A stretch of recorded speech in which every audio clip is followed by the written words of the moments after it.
Assalamualaikum warahmatullahi wabarakatuh. Halo teman-teman. Oke, saya mau memperkenalkan diri dulu.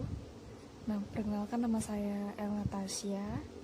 Saya dari Prodi S1 Kebidanan, Fakultas Keperawatan dan Kebidanan dari Universitas Nahdlatul Ulama Surabaya. Hari ini saya mau membahas apa sih pengertian dari suhu tubuh.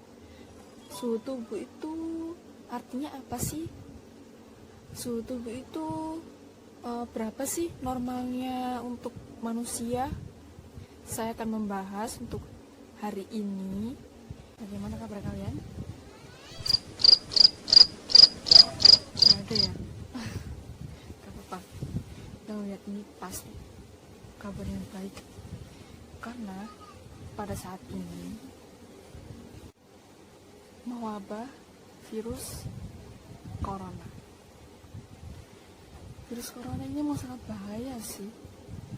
Menularnya emang gampang banget. Contoh, kalian nih lagi omong-omongan dengan pasien positif corona. Tapi sekali pasien itu batuk, kita berada di sampingnya, entah itu di depannya, entah itu di mana, cuma sekali batuk, virus tersebut menyebar kemana-mana dan bisa mengenai kita. Tidak menunjukkan gejala yang serius sih, cuman di saat kita berpas-pasan dengan pasien tersebut cuman menunjukkan batuk, entah itu pilek, tapi yang lebih sering dengan batuk. Setelah kita dari luar, jangan lupa untuk cuci tangan. Cuci tangan itu buat menghilangkan segala bakteri yang ada di luar, segala virus yang ada di luar. Dan jangan lupa bawa sanitizer gel. Itu bawanya mudah banget ya. Untuk saat ini emang susah banget ya didapatkan, tapi bisa kok buat di rumah. Kalau ada kegiatan penting-penting banget, gak apa-apa keluar, asal pakai masker. Menularnya gampang banget kan. Jadi untuk saat ini kita harus jaga sistem imun kita sehat selalu, dan yang paling penting kita di rumah aja. Selanjutnya saya akan membahas pengertian dari suhu. Pengertian dari suhu. Suhu tubuh adalah perbedaan antara jumlah panas yang diproduksi oleh proses tubuh dan jumlah panas yang hilang ke lingkungan luar. Suhu inti yaitu suhu jaringan dalam relatif konstan seperti rektum, membran umpani, esofagus, arteri pulmoner, kandung kemih, dan suhu permukaan seperti kulit, aksila, dan oral. Suhu sendiri mempunyai dua submodalitas, yaitu rasa dingin dan rasa panas. Reseptor dingin atau panas berfungsi menghindari rasa panas dan refleks pengaturan suhu tubuh. Reseptor ini dibantu oleh reseptor yang terdapat dalam sistem saraf pusat. Dalam pengukuran waktu reaksi, dapat dinyatakan bahwa kecepatan hantar untuk rasa dingin lebih cepat dibandingkan dengan kecepatan rasa hantar panas. Suhu tubuh manusia cenderung berfluktuasi setiap saat. Untuk mempertahankan suhu tubuh manusia dalam keadaan konstan, diperlukan regulasi suhu tubuh. Selama ini, kebanyakan orang menganggap suhu tubuh manusia berada di titik 30 derajat Celcius. Suhu normal manusia memang berada pada kisaran tersebut. Tetapi, suhu tubuh normal manusia tidak selalu 30 derajat Celcius. Suhu normal pada manusia memang berbeda-beda ya. Ada yang berkisaran 36,5, ada yang 37 derajat Celcius, memang berbeda-beda. Selanjutnya, ada dua macam suhu tubuh. Satu, suhu rendah, yaitu ada dua macam suhu tubuh, yaitu suhu tubuh rendah biasanya dikenal dengan hipotermia, dan suhu tubuh tinggi dikenal dengan hipertermia. Lanjut ke organ yang mengatur suhu tubuh. Organ yang mengatur suhu tubuh yaitu hipotalamus. Hipotalamus sendiri berada di pusat otak. Ia bertugas untuk mengatur suhu tubuh kita. Jika suhu tubuh kita naik, artinya hipotalamus sedang melakukan sesuatu. Hipotalamus dikenal sebagai termostat yang berada di bawah otak. Apa sih yang dilakukan dengan hipotalamus? Penyaluran sinyal suhu tubuh pada sistem saraf, pusat pengaturan suhu tubuh yang berfungsi sebagai termostat tubuh adalah suatu kumpulan neuron-neuron di bagian anterior hipotalamus, yaitu preoptik area. Area itu menerima impuls-impuls saraf reseptor, termoreseptor, dari kulit dan membran mukosa, serta dalam hipotalamus. Impuls-impuls saraf dari area preoptik menyebar jadi dua bagian. Dari hipotalamus diketahui sebagai pusat hilang panas dan pusat peningkatan panas.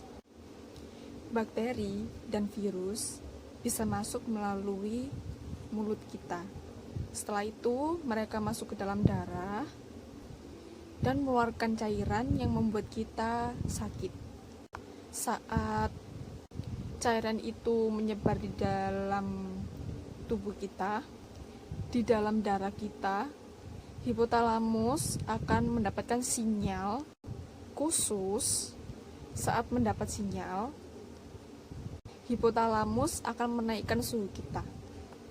Hipotalamus menaikkan suhu kita agar membuat bakteri dan virus tidak nyaman dan keluar dari tubuh kita.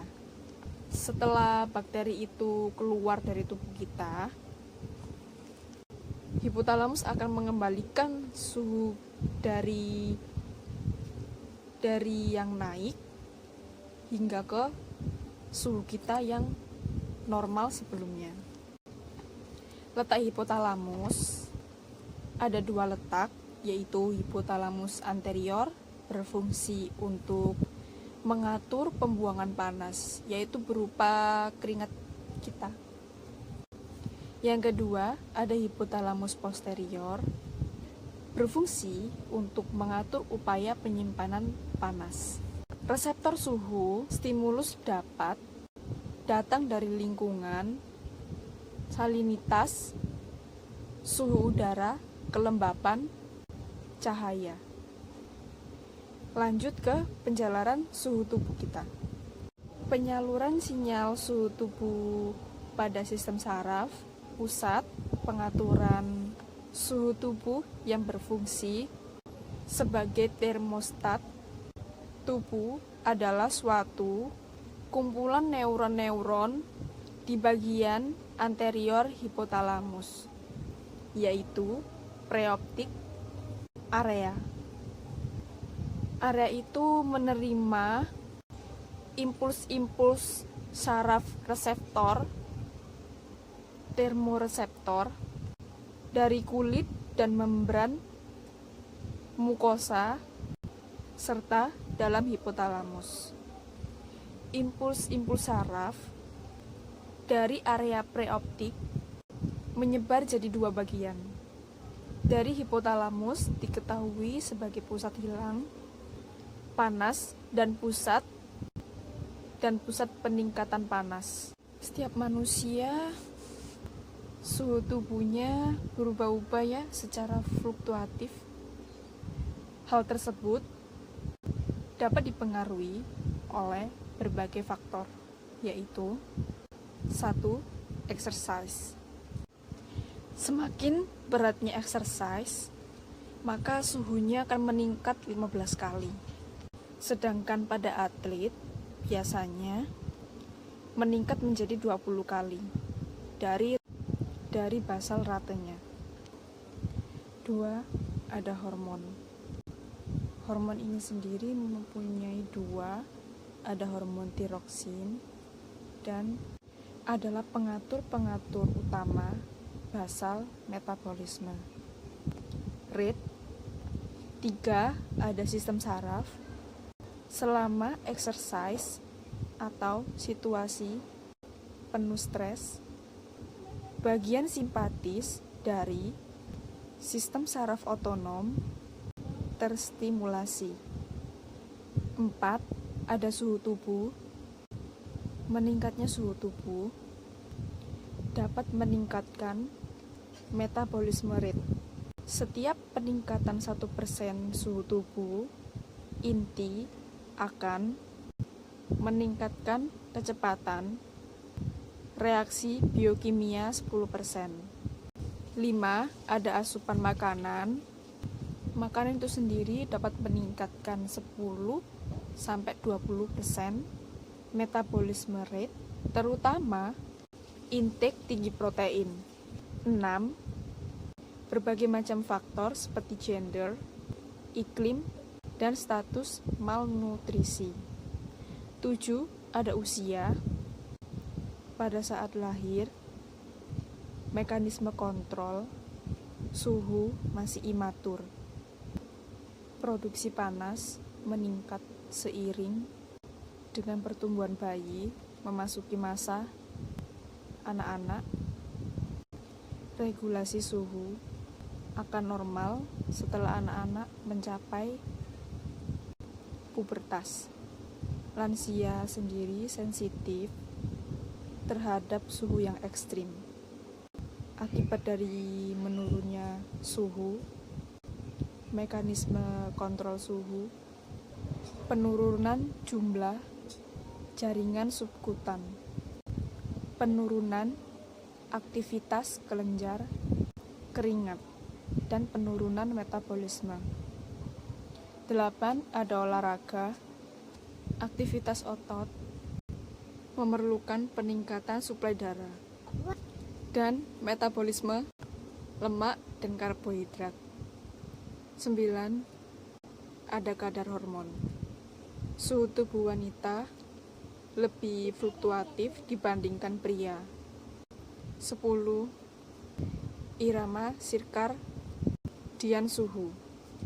Tubuh berubah secara normal 0,5 sampai 1 derajat Celcius selama periode 24 jam. 11. Ada stres. Stres fisik dan emosi dapat meningkatkan suhu tubuh melalui stimulasi hormonal dan persyaratan. 12. Lingkungan. Mekanisme kontrol suhu tubuh dan akan dipengaruhi oleh suhu sekitar. Walaupun terjadi perubahan suhu tubuh, tetapi tubuh mempunyai mekanisme homeostatis yang dapat dipertahankan dalam rentang normal. 13. Ada demam. atau biasa disebut dengan peradangan. Proses peradangan dan demam dapat menyebabkan peningkatan metabolisme sebesar 120% untuk peningkatan tiap suhu 10 derajat Celcius. Selanjutnya ada mekanisme kehilangan panas dalam tubuh. Terdapat 4 mekanisme kehilangan panas, yaitu 1. Ada radiasi. Radiasi adalah mekanisme kehilangan panas tubuh dalam bentuk gelombang panas inframerah. Gelombang inframerah yang dipancarkan dari tubuh memiliki panjang gelombang 5-20 mikrometer. Tubuh manusia memancarkan gelombang panas ke segala penjuru tubuh. Radiasi ini sendiri mekanisme kehilangan panas yang paling besar. Pada kulit 60% atau 15% seluruh mekanisme kehilangan panas. 2. Ada konduksi. Konduksi adalah perpindahan panas akibat paparan langsung dari kulit dengan benda-benda yang ada di sekitar tubuh. Biasanya mekanismenya sangat kecil. 3. Ada evaporasi. Evaporasi adalah penguapan air dari kulit. Dapat memfasilitasi perpindahan panas tubuh kita. Setiap 1 gram air yang mengalami evaporasi akan menyebabkan kehilangan panas tubuh sebesar 0,58 kilokalori. Selama suhu kulit lebih tinggi dari suhu lingkungan, panas hilang melalui radiasi dan konduksi. 4. Ada konveksi, yaitu perpindahan panas melalui aliran udara atau air. Mekanisme kehilangan panas melalui kulit. Energi panas mula-mula akan penetrasi ke dalam jaringan kulit dalam bentuk berkas cahaya atau dalam bentuk radiasi atau konduksi. Kemudian akan menghilang di dalam jaringan yang lebih dalam berupa panas. Panas tersebut kemudian diangkut ke jaringan dengan cara konveksi, diangkut ke jaringan seluruh tubuh melalui cairan tubuh, dan energi panas dikeluarkan evaporasi atau keringat. Sekian dari saya, semoga bermanfaat info dan ilmu-ilmu penting dari saya. Kurang lebihnya saya mohon maaf. Jika ada salah kata, mohon dimaafkan karena masih pemula. Baiklah, terima kasih sudah menonton video saya.